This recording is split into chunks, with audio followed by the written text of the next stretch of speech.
स्वागत है दोस्तों आप सभी का भूगोल प्रश्नोत्तरी की शानदार कक्षा में। मैं हूं प्रिंस कुमार जैन और आपके लिए लेके आया हूं भूगोल की पीवाईक्यू सीरीज। 8 सीरीज हो चुकी हैं। आज नवी सीरीज में हम देखते हैं कि हमारा पहला सवाल कौन सा है। और हमारा पहला सवाल है कि निम्नलिखित में से कौन सा ग्रह पृथ्वी के निकटतम ग्रह है। इसमें ग्रह दिए गए हैं प्लूटो, मंगल, शनि और बृहस्पति। ठीक, तो मैं सबसे पहले आपको बता दूं कि ये जो प्लूटो है इसको अब ग्रह नहीं माना जाता है, इसे बौना ग्रह माना जाता है। ठीक, बौना ग्रह ये कब से माना जाता है? इंटरनेशनल एस्ट्रोनॉमिकल यूनियन द्वारा एक 2006 में बैठक की गई थी और उस बैठक में इसको ग्रह की श्रेणी से बाहर निकाल दिया गया था। यानी कि यह जो है तो अब ग्रह नहीं है और ये क्या हो गया है? ये बौना ग्रह हो गया है। क्या हो गया है? बौना ग्रह हो गया है। ये कहाँ पाया जाता है? ये काइपर बेल्ट में पाया जाता है। ठीक, काइपर बेल्ट में पाया जाता है। ठीक, तो इस प्रकार से प्लूटो जो तो ग्रह अब नहीं है, ये बौना ग्रह हो गया। दूसरा है मंगल, शनि और बृहस्पति। तो सबसे पहले मैं देखता हूँ कि ये हमारा सूर्य हो गया है, सन, और उसके बाद में ये जो है ये बुध है, बुध। फिर आता है आपका शुक्र।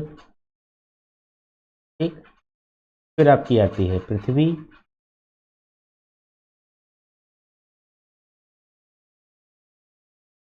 ठीक, उसके बाद में आपका आता है मंगल, उसके बाद में आपका आता है बृहस्पति,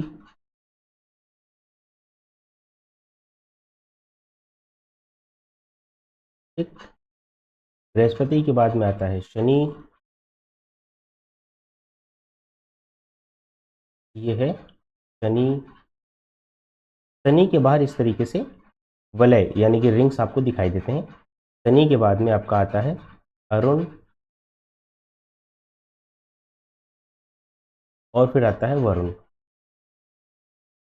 इस प्रकार से आपके 8 ग्रह हैं। कितने ग्रह हैं?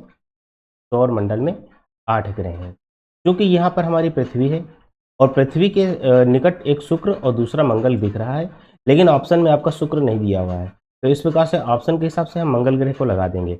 लेकिन सौर मंडल में जो पृथ्वी का सबसे निकटवर्ती ग्रह है, पृथ्वी का सबसे निकट का जो ग्रह है वो कौन सा है? शुक्र। ये किस हिसाब से? ये दूरी के हिसाब से है। शुक्र की दूरी कम है अपेक्षाकृत मंगल से। तो इस प्रकार से पृथ्वी का सबसे निकट का ग्रह कौन सा हो जाएगा? शुक्र हो जाएगा। और बृहस्पति दूर है, शनि बहुत ज़्यादा दूर है। ठीक, अगले सवाल पे चलते हैं। प्लूटो जो होता है वो बौना ग्रह, ग्रह नहीं है। अगला सवाल है हमारा, निम्नलिखित में से कौन सा एक तारा ठीक पृथ्वी के सर्वाधिक समीप है? तो हम देखेंगे सबसे पहले पृथ्वी को। ये पृथ्वी है। ठीक? सबसे पहले हमने पृथ्वी को देख लिया। अब उसके बाद में हम ध्रुव तारा है, अल्फा सेंटोरी है, सूर्य है और लुब्धक तारा है। सभी जानते हैं कि हाँ सूर्य जो तो पृथ्वी सौरमंडल का हिस्सा है हमारा। तो ये हो गया हमारा सूर्य। और इस प्रकार से दूरी आप देख लीजिए। फिर आप आगे की दूरी देखेंगे तो यहाँ पर एक तारा है अल्फा सेंटोरी, अल्फा सेंटोरी।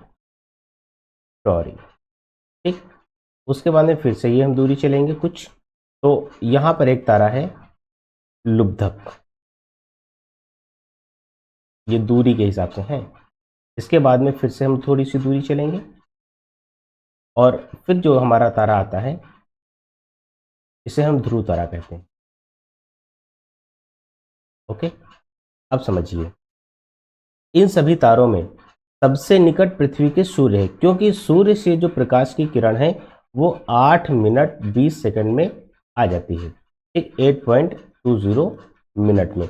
इसका मतलब ये हुआ कि सूर्य जो एक तारा है पृथ्वी से 8 मिनट की दूरी पर है। ठीक, इसके अलावा ये जो अल्फा सेंटोरी है ये 4.3 प्रकाश वर्ष की दूरी पर है, प्रकाश वर्ष की दूरी पर है।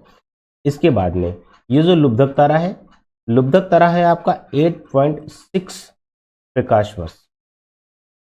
ओके, और जो हमारा ध्रुव तारा है ये 320 से 420-25 प्रकाश वर्ष दूर है, इस प्रकार से प्रकाश वर्ष। तो हम देखते हैं कि पृथ्वी के हमारे सबसे समीप जो तारा है वो सूर्य है, सबसे समीप तारा। होता क्या है कि सूर्य को लोग अंडर एस्टिमेट कर देते हैं और सूर्य पर ध्यान ही नहीं देते हैं, ठीक, लेकिन सूर्य को ध्यान देना है। सूर्य हमारा एक तारा है और पृथ्वी के सबसे निकट का तारा है। अगले सवाल पे चलते हैं।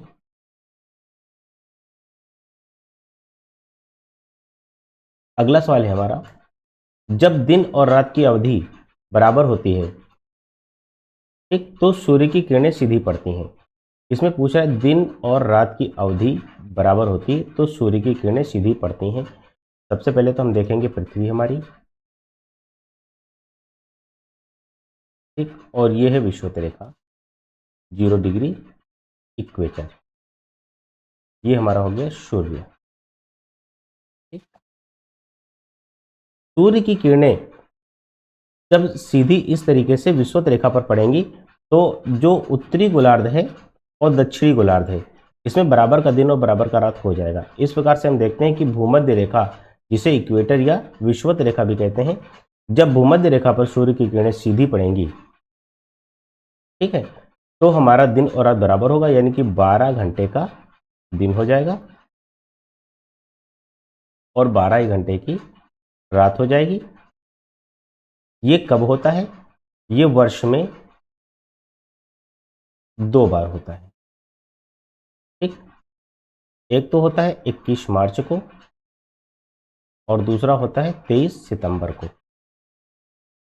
ओके, इन दोनों तिथियों को क्या कहा जाता है? क्योंकि ये विषुवत रेखा पर सीधा चमकते हैं सूर्य, इसलिए इन दोनों तिथियों को विषुव कहा जाता है, ठीक। अगले सवाल पे चलते हैं।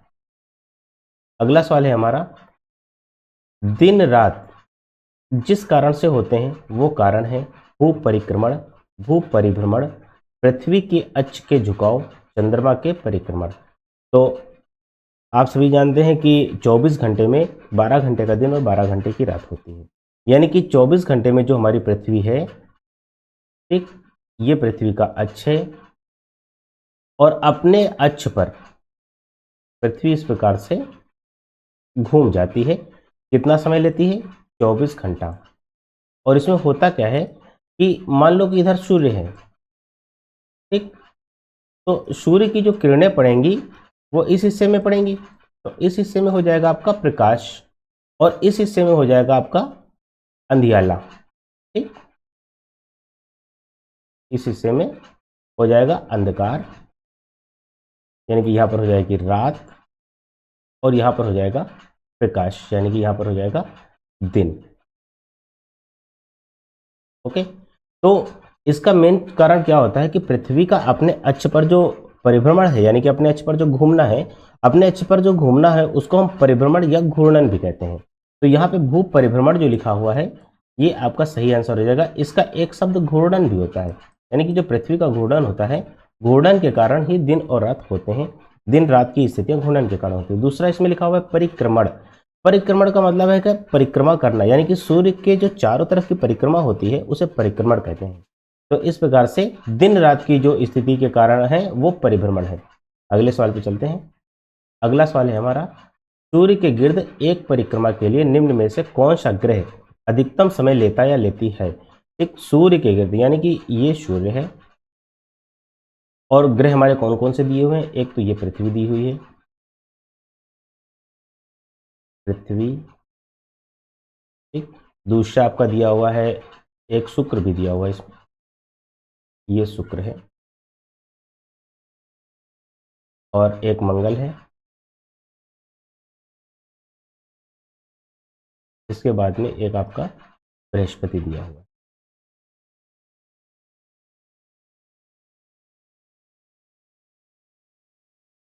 तो पृथ्वी का एक जो होता है,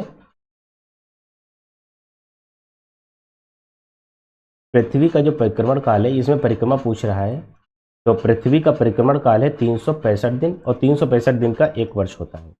शुक्र का परिक्रमण काल है 225 दिन, यानी कि शुक्र पर 225 दिन में एक वर्ष बदल जाएगा। इसी प्रकार से मंगल का परिक्रमण काल है 687 दिन पृथ्वी दिवस, ठीक है। और जो बृहस्पति का परिक्रमण काल है वो लगभग 12 वर्ष का है।